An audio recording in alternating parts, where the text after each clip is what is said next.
Now we are going to see the question of binary tree level order traversal. Binary tree है, ठीक है। इसके अंदर हमें एक लेवल ऑर्डर ट्रेवर्सल करना है, मतलब कि हमारा जो एक वेक्टर होगा, ठीक है, उस वेक्टर के अंदर हमें उस वेक्टर के अंदर एक लेवल वाइज अपनी जो एक मेन वेक्टर होगा, ठीक है, उस मेन वेक्टर के अंदर हमारी चीज़ें जो है लेवल वाइज जानी चाहिए। मतलब कि जो पहली लेवल पे है वो वैल्यूज़ इंसर्ट हुई, उसके बाद जो नेक्स्ट लेवल पे है वो वाली वैल्यूज़ इंसर्ट हुई, उसके बाद जो उसके नेक्स्ट लेवल पे है वो वाली वैल्यूज़ इंसर्ट हुई। तो मतलब हर एक वैल्यू जो है हमारी लेवल वाइज जानी चाहिए। जैसे कि 3, ठीक है, 3 हमारा एक लेवल है, 9 और 20 हमारा एक लेवल है, और 15 और 7 ये हमारा एक लेवल है, ठीक है। तो हमें क्या करना है, हमारा एक मेन वेक्टर बनेगा, ठीक है, एक मेन वेक्टर हम बना देंगे, और उसके अंदर हम क्या करेंगे, हम सबसे पहले 3 को डालेंगे, उसके बाद फिर 9 और 20 को इंसर्ट करेंगे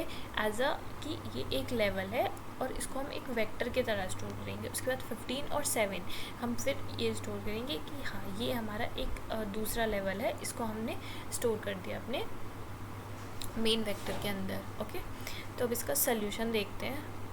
ओके, मेरा क्रोम अपडेट मांग रहा है, तो मैंने इसे पहले ही सॉल्व कर रखा है। So let's see that approach.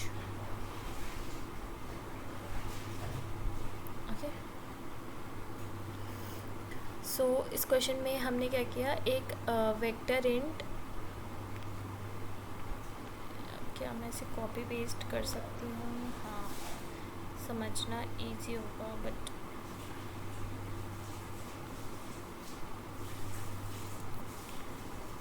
okay, let me copy paste the example ताकि समझने में इशू ना आए। यहाँ पे पेस्ट कर लेते हैं।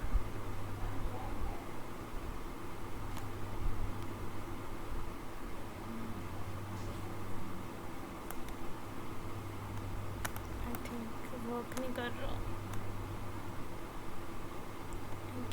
यहाँ पे पेस्ट नहीं हो सकता। अच्छा ठीक है, मैं ऐसे ही समझा देती हूँ। सो सबसे पहले हमने क्या किया, एक वेक्टर के inside vector, a kind of a 2D vector कह लो, ठीक है, अ काइंड ऑफ हमने 2D वेक्टर बना दिया, ठीक है।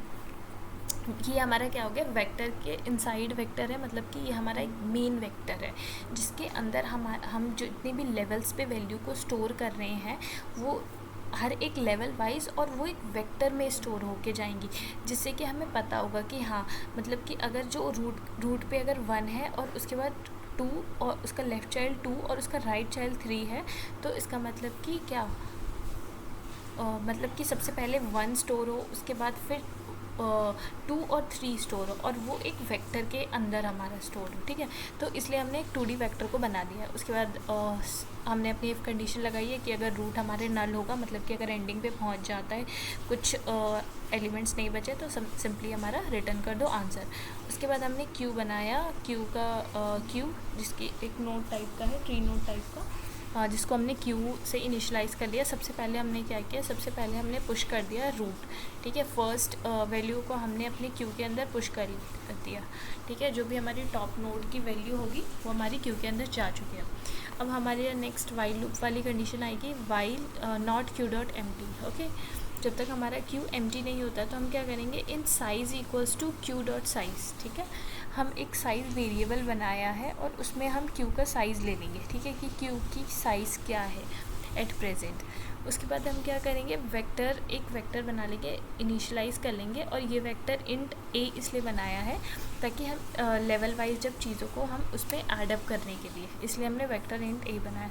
वाइल साइज़ माइनस माइनस, ठीक है, जब तक कि हमारा वो क्यू का साइज़ है, ठीक है। तो हम क्या करेंगे, एक हमने नोड बनाई जिसमें ट्री नोड स्टार टी, ठीक है, एक टेम्प्रेरी नोड बना ली टी, जिसमें हमने क्यू का जो भी फ्रंट का डेटा है उस फ्रंट के डेटा को हमने निकाल लिया और उस नोड के अंदर इंसर्ट कर दिया, और उसके बाद हमने फ्रंट के डेटा को हटा दिया, और जो हमने ये ए वेक्टर बनाया था, मतलब कि लेवल वाइज चीज़ों को स्टोर करने के लिए, उसमें हमने टी की वैल्यू को स्टोर करा दिया, ठीक है। जो भी हमारे टॉप की वैल्यू थी उसको हमने स्टोर करा दिया। उसके बाद वही हमने सेम काम किया, हमने उसका लेफ़्ट पार्ट देखा और देखा कि अगर जो भी वैल्यू हमने स्टोर कराई है उसकी अगर लेफ़्ट पार्ट एग्जिस्ट कर रही है तो उस क्यू में अपना हमारा उसका लेफ़्ट पार्ट स्टोर करा दो, और अगर उसका राइट पार्ट एग्जिस्ट कर रहा है तो हमारी क्यू के अंदर उसकी राइट पार्ट को स्टोर करा देना है, ठीक है।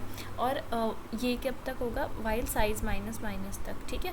मतलब कि जितनी अगर क्यू की साइज़ जितनी भी है जब तक होगा ये, ठीक है। और उसके बाद इस वाइल लूप से बाहर निकल के जो हमारा मेन वेक्टर है, ठीक है, मेन वेक्टर में अब हमारी जो लेवल, उस लेवल हमने लेवल के लिए वेक्टर क्या बनाया था ए, तो जो भी चीज़ें हमारी लेवल वाइज स्टोर की हुई है हमें क्या करना है, हमें उसे अपने मेन वेक्टर में स्टोर करा देना है, ठीक है। और एंडिंग में हम क्या करेंगे, रिटर्न कर देंगे आंसर। ओके, सो ये भी as a level order traversal की तरह था, बट इसमें क्या हुआ कि जितनी भी लेवल्स की वैल्यू थी सारी एक दूसरे वेक्टर में हमने स्टोर कराई, ठीक है।